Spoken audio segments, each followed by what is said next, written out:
Please pay careful attention to the following video, as it explains many important items for today's trip. At the end of the presentation, please feel free to ask your presenter any questions.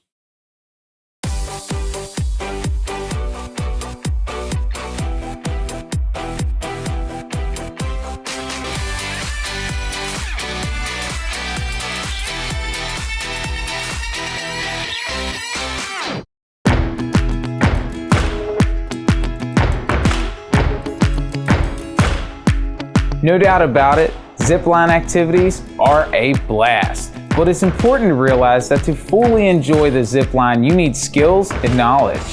Ziplining is not a routine and predictable activity. It is an active participation sport with inherent risk. The joy of ziplining begins with an attitude focused on avoiding problems.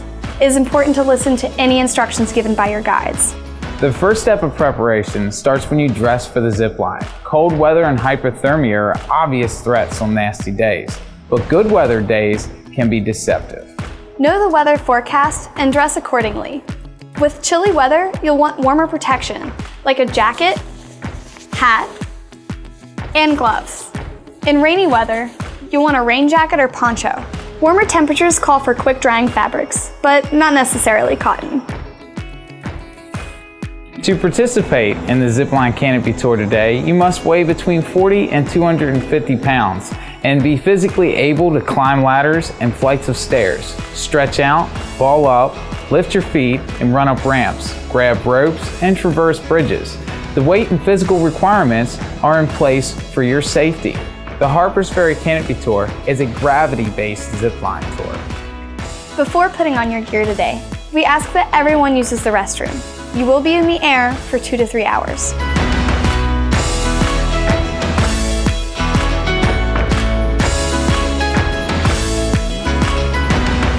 We do not suggest bringing anything with you on the tour today that you would not want to drop from 50 feet in the air. Anything that you bring is at your own risk. Also, closed-toed footwear that will stay on your feet to protect you is a must. Proper equipment is essential for ziplining. On your trip today, you'll wear a full-body harness. Your harness should fit you tightly. Pull on your harness. Then, test the fit by checking that the waist belt, leg loops, and shoulder harness are tightened. If those shoulder straps go above your ears, then it is too loose or improperly sized. Tighten the straps to the appropriate fit. Your guides will assist with harnessing you. Remember, a harness that can come off is no help. So keep your harness on and securely fastened at all times. Helmets are required to be worn at all times. When wearing a helmet, make sure it's securely fastened, is snug, and protects your forehead. That's the personality part of your brain. It is important to listen to any instructions given to you by your guides. While on your trip, please do not touch any of the equipment or hardware. On the course, you will see carabiners, rope, and other gear attached to your harness. The guides are trained to use the equipment, so please do not touch the hardware. Let your guides handle it. When ziplining, proper hand position is important. Hold your tethers loosely just out from your harness. However, pay attention not to wrap the tethers or lanyards around your fingers, hands, or any other part of your body. On each tower, the guides will go through a series of commands before allowing you to zip. Once both guides are sure that the line is clear, the sending guide on the tower with you will hook both of your trolleys to the zip line. The receiving guide on the tower you are heading to will say, "Sammy, line is clear." Jesse, we're ready. "Sammy, check your 1 and 2. Or if zipping in tandem, "Sammy, line is clear." Jesse, ready with the tandem. "Sammy, check your 1 through 4. Your sending guide will touch both trolleys to give a physical functions test and say, Jesse, 1 and 2 are checked. or if zipping in tandem, Jesse, 1 through 4 are checked. All right, Sammy, check both tethers and zip." Jesse, we're zipping. do not step from the platform until the guides have gone through this series of commands. On shorter zips, the guides may simply communicate verbally back and forth. On the longer zips, radio usage will be required, but the same commands will be used. At this point, you will weight your harness and gently step off the platform. As you approach, listen for the commands from the receiving guide to ball up, flying squirrel, or grab the rope. Regardless, start running as you approach the ramp. It is important that your feet are moving forward as you approach the ramp. Do not try to stop yourself on the ramp. Merely run like Tinkerbell all the way up the ramp to your guide. Many factors affect your speed on the zipline, including your weight, aerodynamics, wind, and the way you leave the platform.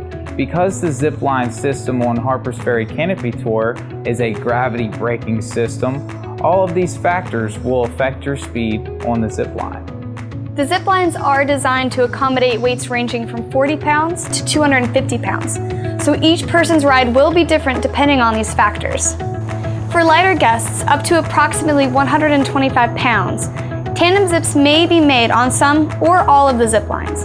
When tandem ziplining, the smaller guest will go in the front. Their trolleys will be hooked up first. The larger person will then be hooked up with interchanged trolleys. Both guests must start running as you approach the platform. Now, there are some things that you can do to help. If you're coming in too slowly, your guide may ask you to ball up. Balling up makes you more aerodynamic and helps you make it all the way across the line. We ask that you ball up as fully as possible, knees to chest. Whether or not your guide calls you to ball up, you must be ready to run up the ramp as you approach the tower. On some zip lines, if you are approaching too quickly, your guide will do what is called a flying squirrel. This will slow you down and make the landing easier for you and your receiving guide. You should only do the flying squirrel when your guide gives you the signal. Whether or not your guide calls for the flying squirrel, you must be ready to run up the ramp as you approach the tower. Remember, you must be clipped in at all times today while on the tour. Your guides will always add before they subtract or clip you into the next part of your tour before disconnecting you from your current attachment point. With that being said, during your trip, you will encounter both bridges and ladders. Please, do not purposely shake or bounce the bridges as you cross them. They will move plenty as it is. Also, do not attempt to run across the bridges. On ladders, you will be clipped into an auto-locking fall rest system, or ALF. The rope will travel with you up the ladder and will lock up should your feet slip off the rungs. To unlock the ALF, regain your footing and continue climbing. You will then be able to climb in both directions. On some zip lines, there is a brake and catch system that the guides will utilize. As you approach the catch, a gate will lock down onto your trolleys and the guide will pull you in. There is a rope on the catch as a backup, should your trolleys slip out of the catch. Simply grab the rope as you approach the block and hold on until the guide gets you all the way onto the platform. Even in the best of circumstances, sometimes people may end up coming in short. If you are coming in short to the platform, the guide may throw out a rope to pull you in. Try your best to catch it and simply hold on. The guide will pull you in. Should you experience any unmanageable discomfort in this process, just let go of the rope. The guide will come out onto the line and recover you. This is a longer process, so hold on if you can. In the event that you come up short to the platform and your guide is unable to pull you in, you may roll back out onto the line. This is no cause for alarm. Just relax in your harness and wait for the receiving guide to come get you. Normally they will come out to get you, attach a rope to your harness, pull themselves back to the platform, and then pull you the rest of the way in. This process may take up to 5 minutes or more. There are other recovery methods used on occasion. Just listen to your guide's instructions. Your guides will carry first aid kits and throw ropes. This equipment should only be used by those trained to do so. This and any gear should be tied in securely. Be especially aware of the ropes. Avoid dangling sections of ropes that could be wrapped around an arm or a leg. Never tie yourself into a rope unless instructed to by your guide. To conclude your tour, you will be rappelling out of the final tower.